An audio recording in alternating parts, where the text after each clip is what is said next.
చాలా వస్తే మేము జరగాల కదా కొంచెం సీనియర్స్ కిందకి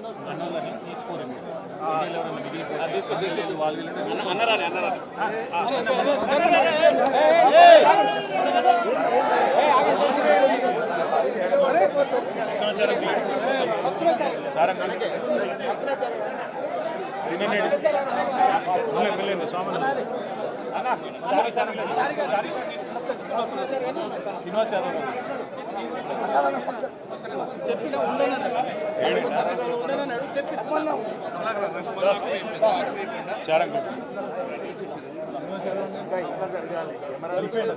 కొంచెం జరుగురు బాబు కొంచెం జరుగు అన్నా అన్న కొంచెం మాంసాచారం వస్తాడు వచ్చిండు ఇంకా వరుస ఇటు రాదే రావే ప్రకాశ్ అన్న ముందు మాడతారా మెల్లె మెల్లె మెల్లె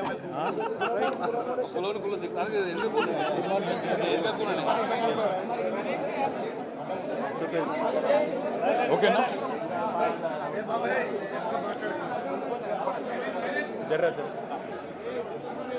గౌరవనీయులు పెద్దలు బీఆర్ఎస్ పార్టీ అధ్యక్షులు కేసీఆర్ గారి సూచన మేరకు మొన్న రాష్ట్ర ప్రభుత్వం ఏదైతే బలహీన వర్గాలను వంచిస్తూ వారి గొంతు కోస్తూ జనాభాలో బలహీన వర్గాల సంఖ్యను దాదాపు 5.5% తక్కువ చేసి చూపెట్టి మోసం చేయడమే కాకుండా ఇవాళ 42% రిజర్వేషన్ల పేరిట ఇచ్చిన వాగ్దానాన్ని తుంగలో దొక్కినందుకు పెద్దలకు మొన్న రాష్ట్ర శాసనసభలో మా పార్టీ తరఫున బలంగా నిరసన చెప్పినాం. అదేవిధంగా శాసన మండలిలో కూడా బలంగా నిరసన చెప్పి మీ ఈ కులగణన ఏదైతే ఉందో మీరిచ్చిన స్టేట్మెంట్ ఏదైతే ఉందో ఈరోజు ఆ కులగణన మీద ఇది పూర్తి తప్పుల తడక. ఈ కులగణన మీద మీరిచ్చిన స్టేట్మెంటు చిత్తు కాగితంతో సమానం. ఎందుకంటే రాష్ట్రంలోని బలహీన వర్గాల గొంతు కోసిన కాంగ్రెస్ పార్టీ కాంగ్రెస్ ప్రభుత్వం యొక్క దుర్మార్గమైన వైఖరిని రాష్ట్రంలోని ఏ బీసీ బిడ్డ కూడా ఒప్పుకుంటలేడని చెప్పి శాసనసభలో శాసన మండలిలోనే మా పార్టీ తరఫున ఇటు పెద్దలు మత్స్యనాచారి గారు కానీ అటు మా సోదరులు తలసాని గారు కానీ గట్టిగా ప్రభుత్వానికి డిమాండ్ చేసినాం, చెప్పినాం. ఇది తప్పుల తడక, ఇది శుద్ధ తప్పు. మీరు చేసింది తగ్గించి చూపెట్టి కావాలని మీరు మరి బలహీన వర్గాలను చిన్నగా చేసి చూపెట్టే ప్రయత్నం చేస్తున్నారు అని చెప్పి నిరసించడమే కాకుండా మేము డిమాండ్ చేసినాం. ఒక 15 రోజుల నెల రోజుల శాస్త్రీయంగా మళ్ళీ రీసర్వే చేయండి. ఖచ్చితంగా ఇవాళ రాష్ట్రంలోని బలహీన వర్గాల బిడ్డలు ఆందోళనలో ఉన్నారు. మీరు మా సంఖ్యను తక్కువ చేసినట్టయితే రేపు సంక్షేమ పథకాల్లో మీరు ఇవ్వబోయే ఇండ్లల్లో లేదా మీరిచ్చే రేషన్ కార్డులలో మీరు రేపు ఇస్తానని చెప్పిన గ్యారంటీల్లో 420 హామీల్లో మా వాటా తగ్గుతుంది, మాకు అన్యాయం జరుగుతుంది అని చెప్పి అట్టడుగు స్థాయిన ఉన్న ఎంబీసీలు కావచ్చు బీసీ బిడ్డలు కావచ్చు ఆందోళన పడుతున్నారు. కాబట్టి వారి ఆందోళనను ఉపశమనం చేయడానికైనా సరే మీరు వెంటనే తిరిగి రీసర్వే మొదలుపెట్టండి అని ప్రభుత్వానికి కోరినాం. కానీ దున్నపోతు మీద వానబడ్డట్టు ప్రభుత్వం ఈరోజు వరకు స్పందించలేదు.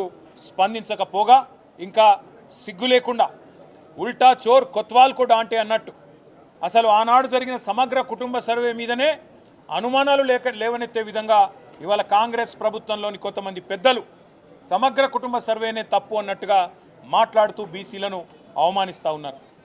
అది మాత్రమే కాకుండా కామారెడ్డిలో ఆనాడు పెద్దలు కర్ణాటక ముఖ్యమంత్రి సిద్ధరామయ్య గారిని ఆహ్వానించి ముఖ్య అతిథిగా రాష్ట్రంలోని బలహీన వర్గాల కోసం, బలహీన వర్గాల ఓట్ల కోసం బీసీ డిక్లరేషన్ పేరిట ఆనాడు కాంగ్రెస్ పార్టీ పెద్ద ఎత్తున వాగ్దానాలు గుప్పించింది.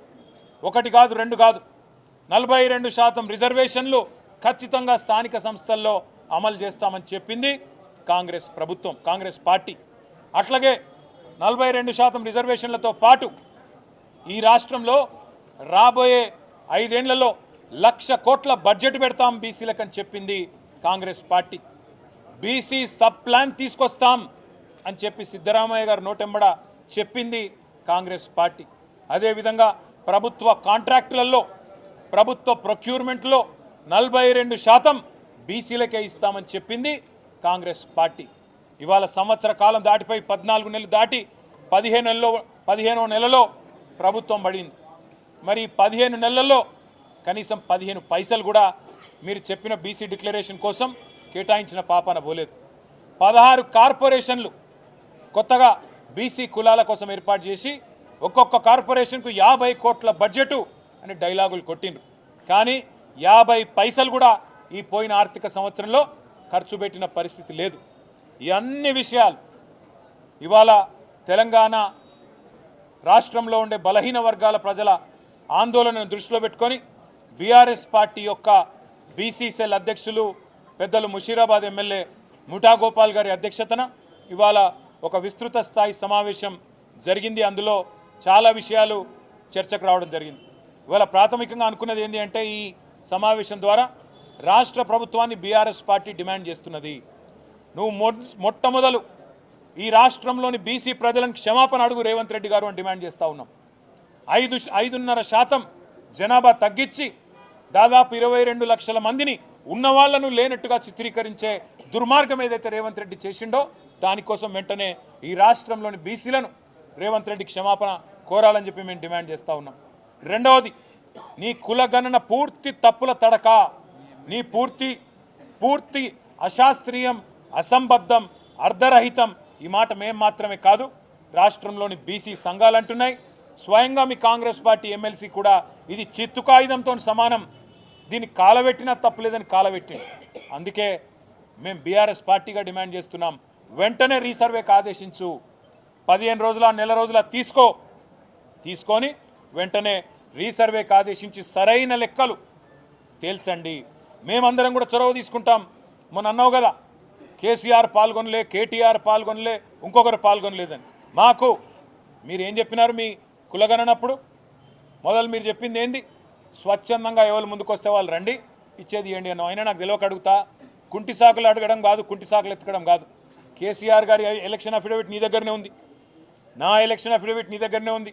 నువ్వు ఎవరో పేర్లు చెప్పినావో వాళ్ళందరి ఎలక్షన్ అఫిడవిట్లు నీ కాడనే ఉన్నాయి. అయినప్పటికీ నీకు అంత బాధ ఉంటే మళ్ళీ రీసర్వే పెట్టు. మేమందరం కూడా, ఎందుకంటే మా బీసీలకు అన్యాయం జరిగినప్పుడు మేము కూడా, ఎందుకంటే నీకు సాకులు వెతకడానికి అవకాశం ఇవ్వద్దు కాబట్టి అందరం పాల్గొంటాం, అందరం కూడా నువ్వు కోరిన అన్ని వివరాలు ఇస్తాం. కానీ బీసీలకు అన్యాయం చేసి తప్పించుకునే ప్రయత్నం ప్రభుత్వం చేయొద్దని చెప్పి మేము డిమాండ్ చేస్తున్నాం. రీసర్వేకి ఆదేశించడంతో పాటు 42% రిజర్వేషన్ అని చెప్పి బీసీ డిక్లరేషన్లో ఏ మాట అయితే చెప్పినవో ఆ మాట ఖచ్చితంగా నిలబెట్టుకోవాలి. మొన్న నువ్వు అసెంబ్లీ పిలిచినప్పుడు మేము అనుకున్నాం, చట్టబద్ధత కల్పిస్తావేమో, 42% రిజర్వేషన్ బిల్లు తెస్తావేమో అనుకున్నాం. నువ్వు బిల్లు తేలే, కేవలం సొల్లు మాత్రమే తెచ్చినావు. ఓ స్టేట్మెంట్ అని చెప్పి పట్టుకొచ్చినావు, ఏదో నిమిషం చదివినట్టు చేసినావు, అవతల పడ్డావు. అందుకే ఈ సొల్లు మాటలు కాదు, బిల్లు తీసుకురా, 42% రిజర్వేషన్ కల్పిస్తూ వెంటనే పెట్టు. నువ్వేమో చెప్తూ మా పార్టీ ఇస్తుంది 42% అన్నావు. మీ పార్టీ ఇచ్చేది ఏంది 42%? బీఆర్ఎస్ ఇదివరకు 50%కి మించి ఎన్నడో ఇచ్చింది బలహీన వర్గాలకు టికెట్లు, అదేవిధంగా మరి ప్రాతినిధ్యం స్థానిక సంస్థల్లో కానీ అసెంబ్లీ ఎన్నికల్లో, పార్లమెంట్ ఎన్నికల్లో అత్యధిక సీట్లు కేటాయించిందే కేసీఆర్ గారు, బీఆర్ఎస్ పార్టీ. మొన్న పార్లమెంట్ ఎన్నికల్లో 12 జనరల్ సీట్లుంటే ఎస్సీ ఎస్టీ కాకుండా ఈ రాష్ట్రంలో, అందులో 6 అంటే 50% బలహీన వర్గాలకు కేటాయించింది బీఆర్ఎస్ పార్టీ. అట్లే శాసనసభ ఎన్నికల్లో మీరు మోసం చేసినారు కాంగ్రెస్ పార్టీ వాళ్ళు. 34 సీట్లు ఇస్తామన్నారు, పార్లమెంటుకు 2 చొప్పున. కానీ మీరు అల్టిమేట్గా ఇచ్చింది 19. ఆ 19లో కూడా ఓల్డ్ సిటీలనే 5 ఇచ్చింది. అందుకే అంటున్నాం, మీకంటే ఎక్కువ 34 సీట్లు చెప్పకుండానే బలహీన వర్గాలకు 34 సీట్లు ఇచ్చి మా చిత్తశుద్ధిని ఇదివరకే చాటుకున్నాం.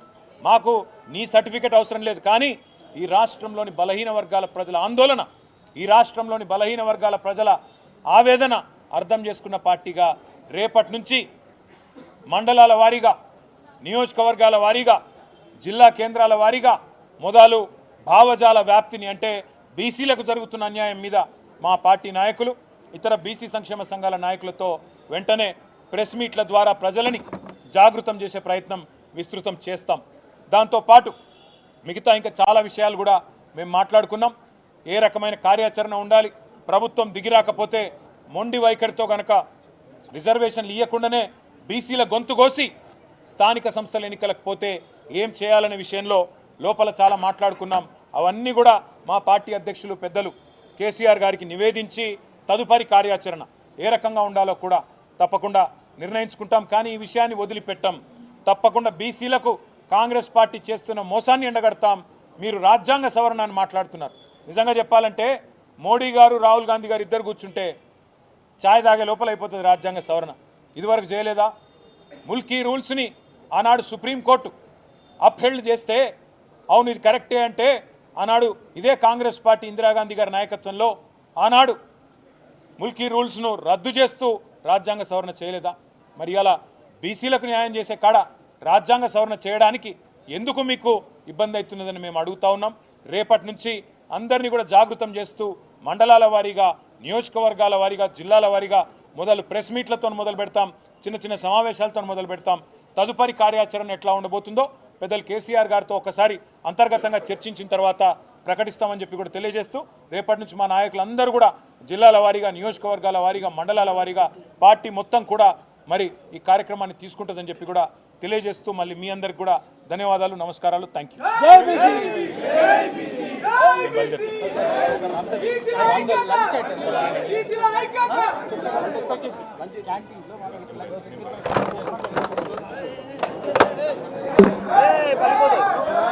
ఈ కులగణన ఏదైతే ఉందో, మీరిచ్చిన స్టేట్మెంట్ ఏదైతే ఉందో ఈరోజు ఆ కులగణన మీద ఇది పూర్తి తప్పుల తడక. ఈ కులగణన మీద మీరిచ్చిన స్టేట్మెంటు చిత్తు కాగితంతో సమానం. ఎందుకంటే రాష్ట్రంలోని బలహీన వర్గాల గొంతు